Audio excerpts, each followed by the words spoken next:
Sumit was totally caught lying on the last episode of 90 Day Fiance. Guys, what is up? Max here, the Celeb Talk Guy, and 90 Day Fiance was just on a couple minutes ago, and oh my god, I am so mad. This is just getting so out of hand, so ridiculous. On the last episode, we saw a bunch of stuff, but first, we gotta start off and talk about Jenny and Sumit because yay, let's throw a party. Sumit is finally legally divorced in India. In the last episode, him, his dad, and his friend Rohit or something, and keep that friend in the back of your head, by the way, Rohit or Rohit, something like that. But don't forget about that friend, because more on him in a couple of minutes. But those three guys went into the court, they met up with Sumit's ex-wife and her family, and guess what? They finalized a divorce. So yay, they were so unbelievably happy, everything was going well. Except the problem is, to finalize the divorce, like we already kind of know, Sumit has to give his ex-wife $20,000. Now, at first he was saying that he was going to cough up the first half, the $10,000 himself. So he was saying, and then his dad was going to loan him the money for the rest of the $10,000. So he was saying. But now on this, last episode, he was kind of talking in different directions.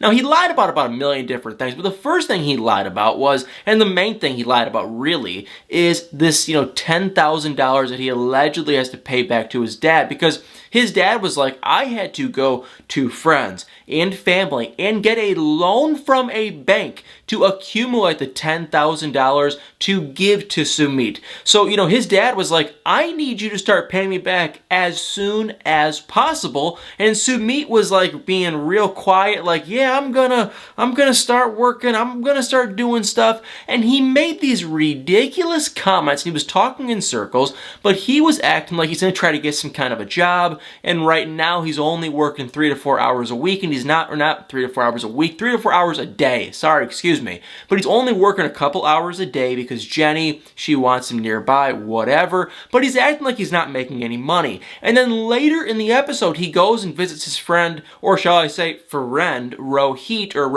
whatever, and he's, trying to get a job from him, and the friend is like, I can give you $100 a week to come work for me. And Sumit is like, that is not going to cut us, not going to work. And while all this stuff is going on, I am sitting here watching this thinking, oh my god, he is such a liar, because, Sumit, he is on 90 Day Fiance and he's on Cameo. Now, he ended up accepting this job for $100 a week because he was saying, hey, $100 a week is better than nothing. But the guy doesn't have nothing, because on Cameo, him and Jenny both charge $50 per Cameo shoutout. And I know for a fact that they're getting at least something from 90 Day Fiance. We have heard a million different numbers, but I have recently seen in an article, Matt Sharp, the producer of 90 Day Fiance, came out and said that yes, both the people overseas and the people in America both get paid to be on the show. So Jenny and Sumit, I am like 99% confident they're getting something to be on the show. Are they getting millions or thousands? No, but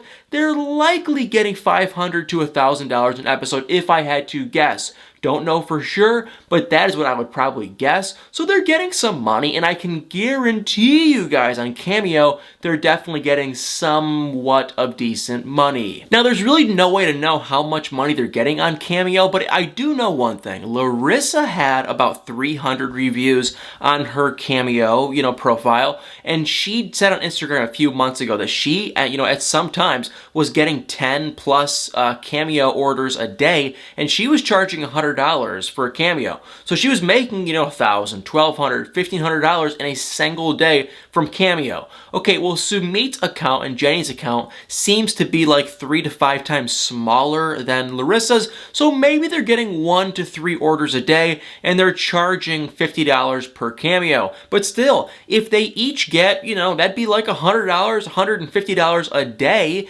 And even so, I mean, that could be $500, $600, $700 a week even. And that is just for one account, because Jenny and Sumit, they have their own separate accounts. So, I mean, they could very likely be making a few $100s to, close to almost $1,000 a week from 90 Day Fiance, Cameo, and the little bit that Sumit is actually working. So he's running around acting like he is completely broke. Maybe that's true, but still, he's acting like he's going to take some job only getting $100 a week when it's like he gets $50 for doing a Cameo shout out, which probably takes him about 30 seconds to record. It just does not add up. I do not believe that Sumit is as broke as he's acting, with Cameo and a little bit of money from 90 Day Fiance, and then of course Instagram advertising shoutouts that they're probably doing some of. They have to be making not millions or anything, but they're likely getting some money. So that was the first thing that annoyed the crap out of me. And also with Sumit, let me just say, he was talking about this friend Rohit or whatever,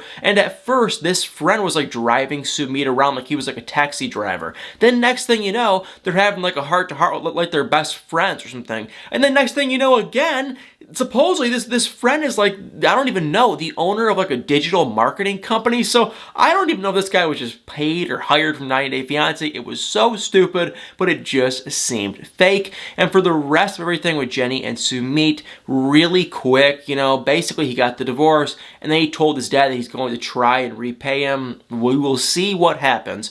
And then the dad said, hey, me and your mom, we're not going to support you and Jenny. And so basically, if you do try to get married to her, we are legally going to get involved and stop that marriage. So I don't know what's going to happen. He did end up telling Jenny, I saw in the preview for the next episode, that, hey, my dad was not supportive whatsoever. Jenny seemed scared. He seemed kind of frustrated and mad.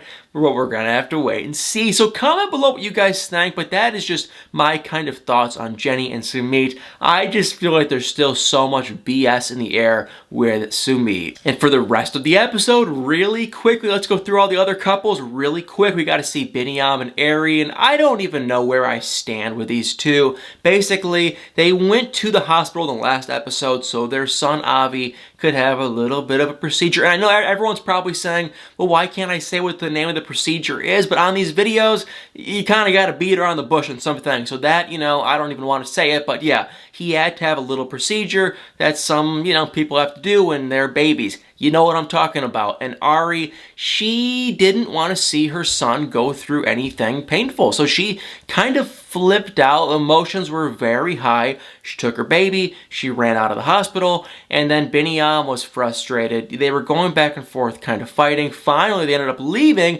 Then the next day or so, Ari and Biniom ended up going back to the hospital, and the baby did have the procedure. So they went through and did it, but Ari, she was still really, really, really mad. She was not happy. It just kind of sounded like Biniom and her two parents really kind of pushed her to do it, and she finally just gave in and did it. But she was not happy, still so emotional, and I can't really talk on the topic because I've never had a baby. Likely, I won't be having, me personally one anytime soon, knock on wood. So I don't know her emotional status. I don't know what that's even like, but her emotions are just everywhere.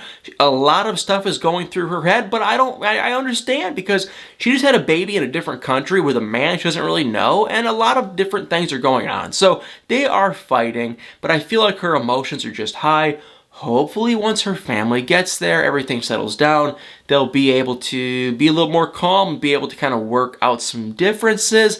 But we did get to see in a preview for the next episode that it does look like, with Biniam's hectic work schedule, Ariella just does not seem very happy or very open to being flexible with his work schedule, even though it's like he's the one working. So kind of stupid, but she definitely did seem kind of mad. And before I get into the rest of what went down in this last episode, I do want to say I did an interview with the Frauded by TLC podcast. Oh my god, she is like my superhero idol. I love her. We just talked about reality TV, 90 Day Fiance. We had a grand old time. So I just wanted to say I'm going to put a link above or below this video. It is on the Frauded by TLC Patreon. It's literally like $3 a month. I know, I wish it was kind of free for everyone, but it's so dirty. dirt cheap for Patreon. $3. I'm a subscriber. I literally do pay $3 a month for it, and you get good sneak peek, like really good 90 Day Fiance stuff that most people are not talking about. So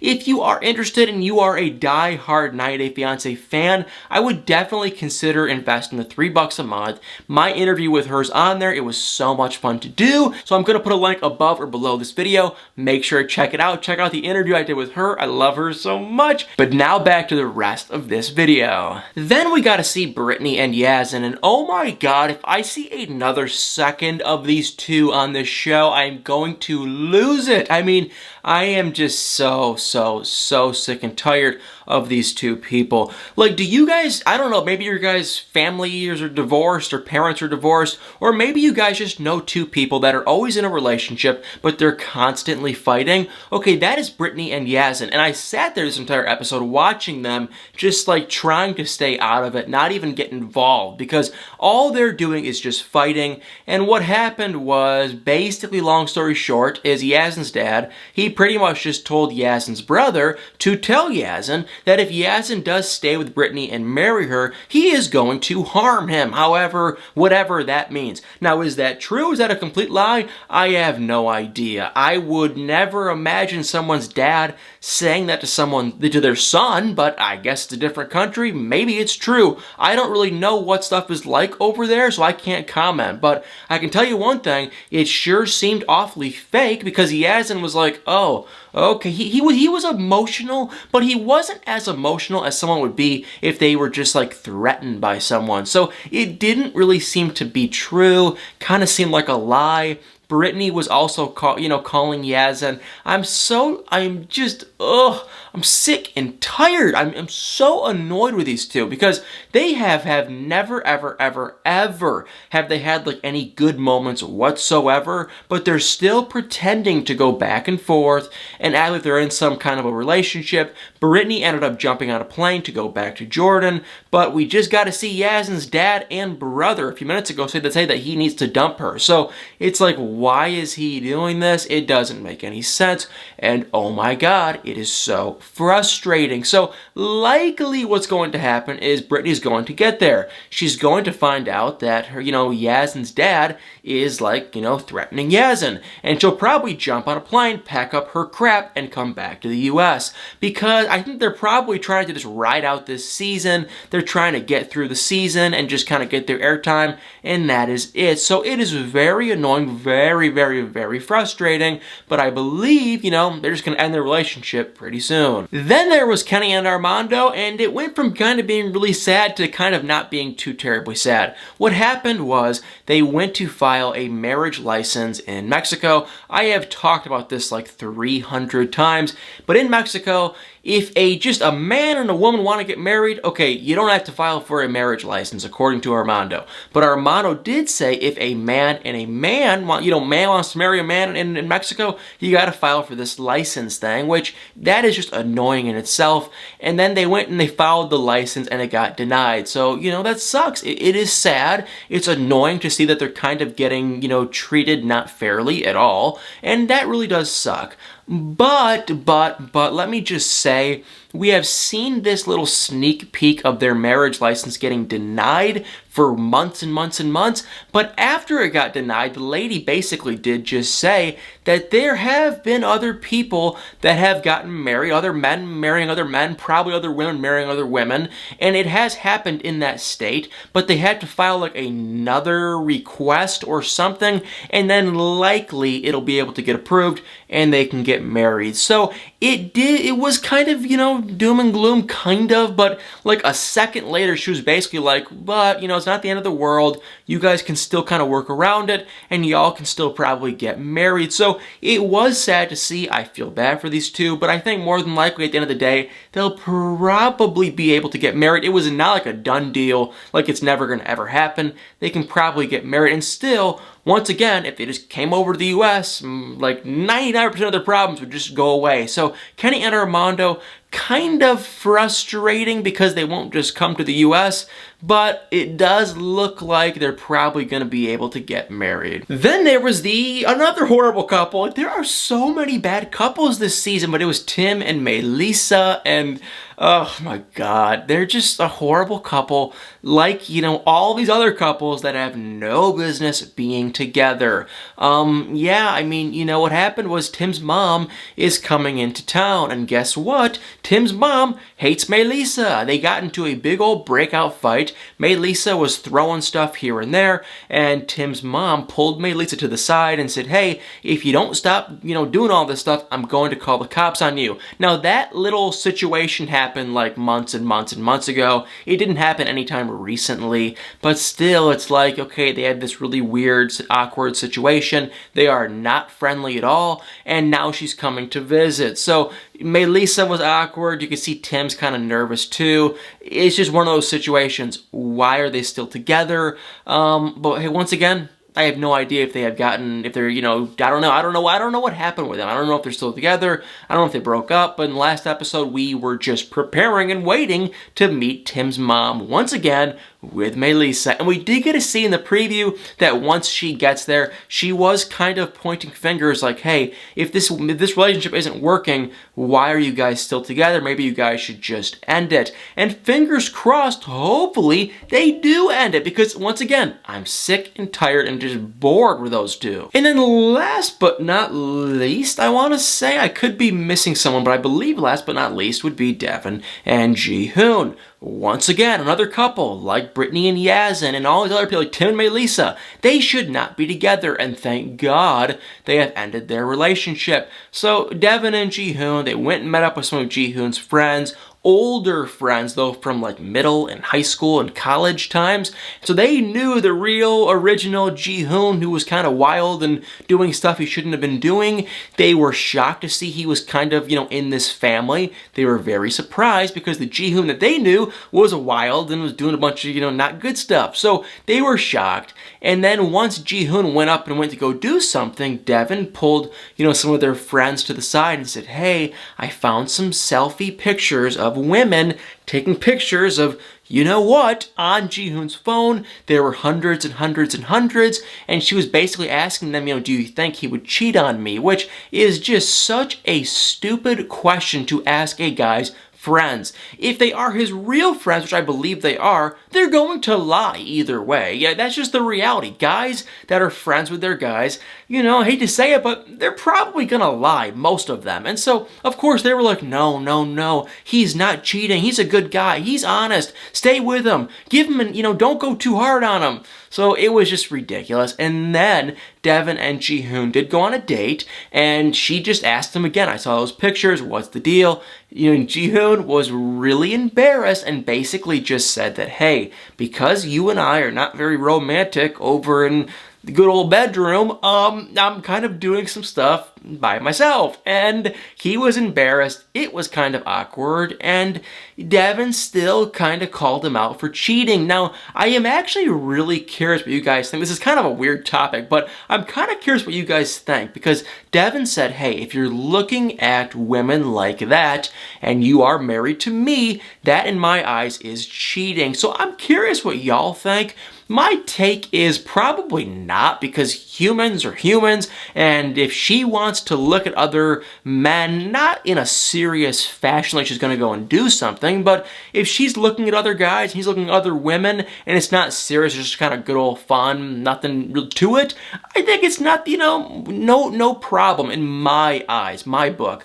But if he's like having a relationship or a romantic anything with any of these women, then we got a problem. But if it's just, hey, just kind of looking, I'm talking about just a little bit of nothing serious, I don't think that's cheating in my eyes, but I am curious what you guys think. Do you guys think that Ji-hoon was technically cheating on Devin? I feel like Devin just wanted to leave Korea so bad. She's trying to find any old excuse to just, blame Ji-hoon and say, okay, that's it. Me and the two kids are going to go back to Utah. That is just kind of the way I was seeing it, but please feel free to comment below what you guys think. Thank you all so much for watching. Make sure to hit that like button, hit the subscribe button below, and stay tuned for many more videos.